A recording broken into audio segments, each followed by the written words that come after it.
Welcome to Revelation Unraveled. I'm your host, William Tapley, also known as the third eagle of the apocalypse, and the co-prophet of these end times.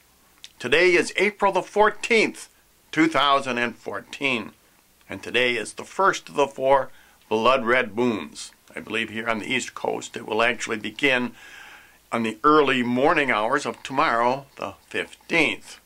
And I believe that is significant because that is our Lord's way of marking the first full day of the second half of the 7 years of tribulation, and that would be the beginning of the Great Tribulation. And as I will talk about later, I believe that is marked by the beginning of the reign of the Antichrist. And this will be part 7 in my series on the end times prophecies of Zechariah. And so far we've found out that he has been talking a great deal about one of the events of the Great Tribulation, and that is the Daniel 9 War, and also the Ezekiel 38 War, which concludes the Great Tribulation. And that is, of course, the Battle of Armageddon. Now in the first 11-verse section, Zechariah spoke primarily about the Daniel 9 War, then the Ezekiel 38 War. Then he talked about the wars of liberation for Israel, that would be 1948 and 1967. And then he continued talking about the Ezekiel 38 war in the last 5 verses. And in the second 11-verse section, Zechariah spoke about the Daniel 9 war again, the Ezekiel 38 war, Ezekiel 38 war, Ezekiel 38 war, and he concluded by once again referring to the Daniel 9 war. So now it's time to move on to the third 11-verse section, and we will find that Zechariah now combines both the Daniel 9 war and the Ezekiel 38 war as topics of discussion, plus the 42 months between those events, which of course constitute the reign of the Antichrist. And I will bring, now this is God speaking, I will bring the third part through the fire and will refine them as silver is refined. And I will try them as gold is tried. Now the third part are those who do not follow the Antichrist. Remember, 2/3 will take the mark of the beast. This division indicates the Daniel 9 war. However, because this is during the reign of the Antichrist, it follows the entire 3.5 years of great tribulation. They shall call on my name, and I will hear them. I will say, you are my people. Now this would be God's people, so now God is addressing the modern nation of Israel. And they shall say, the Lord is my God. The Lord in this case refers to the Messiah, Jesus Christ, who the Jews will acknowledge as their Messiah at the Battle of Armageddon. Behold, the days of the Lord. So this is not just on that day, which refers to Armageddon. As I say, this passage refers to both the Daniel 9 war and the Ezekiel 38 war. Behold, the days of the Lord shall come, and your spoils shall be divided. Division refers to the Daniel 9 war in the midst of you. In the next 2 verses, Zechariah continues talking about both the Daniel 9 war and the Ezekiel 38 war. And those days, plural, represent the reigning days of the Antichrist. And yes, the reigning days of the Antichrist are days of the Lord, because he will appoint the Antichrist over mankind, because we do not deserve any better. As Daniel says in his chapter 4, verse 14, I will appoint the basest man over them. And the basest man is the Antichrist. Notice that chapter and verse from Daniel 4:14.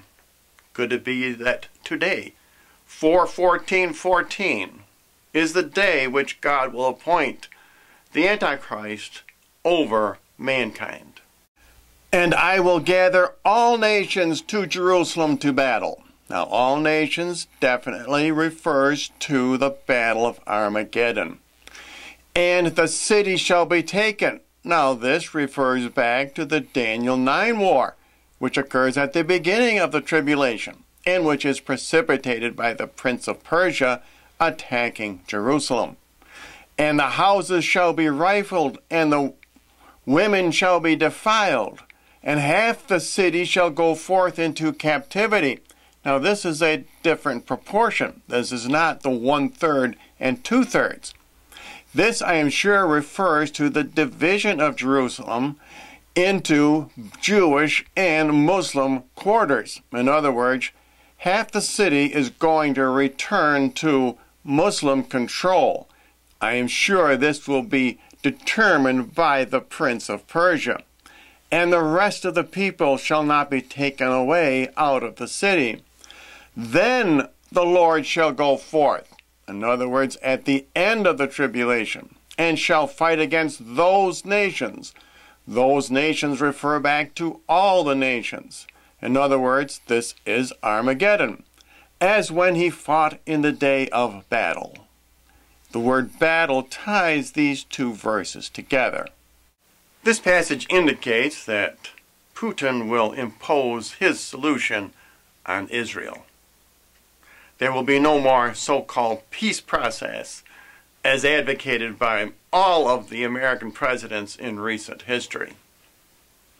When push comes to shove, Obama will back down, just as he is doing in Ukraine. As I warned America more than 6 years ago here on YouTube, Obama is the last king of the South, and he will be defeated in World War III by the last king of the North, who is Vladimir Putin. And you can read about this for yourself in Daniel 11, verse number 40. Continuing with Zechariah, and his feet shall stand in that day. Now, in that day, almost always in Zechariah, refers to Armageddon. Upon the Mount of Olives, and of course this is Jesus returning, which is over against Jerusalem towards the east. And the Mount of Olives shall be divided in the midst thereof to the east and to the west, with a very great opening. And half of the mountain shall be separated to the north, and half thereof to the south. This description by Zechariah of Jesus returning for Armageddon is very similar to passages in the New Testament. Let's look at Revelation 14, verse 1. And I beheld, and lo, a Lamb stood upon Mount Zion, and with him 144,000, having his name and the name of his Father written on their foreheads. Now these 144,000 are not the converted Jews, as many of the false prophets will try to tell you. This particular group refer to the holy martyrs. And there are 3 total armies with Jesus at the Battle of Armageddon. And now let's look at Matthew 24, verse 27, which tells us about Jesus coming like lightning from east to west. For as lightning comes out of the east and appears even into the west, so shall the coming of the Son of Man be. And once again, this description is very similar to Zechariah, and there will undoubtedly be a great earthquake when Jesus returns on Mount Zion for the Battle of Armageddon. And you shall flee to the valley of those mountains. Now God is talking to the Jews in Israel. For the valley of the mountains shall be joined even to the next, and you shall flee as you fled from the face of the earthquake in the days of Ozias, king of Judah. There will be a tremendous earthquake when Jesus returns on Mount Zion for Armageddon. And the Lord my God shall come, and all the saints with him. There are 3 armies of saints with Jesus at Armageddon. It's very interesting that God the Father is speaking here. And he refers to Jesus as the Lord my God. Obviously, Jesus, the Son, is equal to God the Father. Well, it should be pretty obvious by now that these prophecies of Zechariah are about to be fulfilled. And that reminds me about my new Third Eagle Media website, which shows you that the prophecies of Daniel are also about to be fulfilled. And you need to download those PDF files so that you can figure out exactly when the abominations will occur and when you must flee.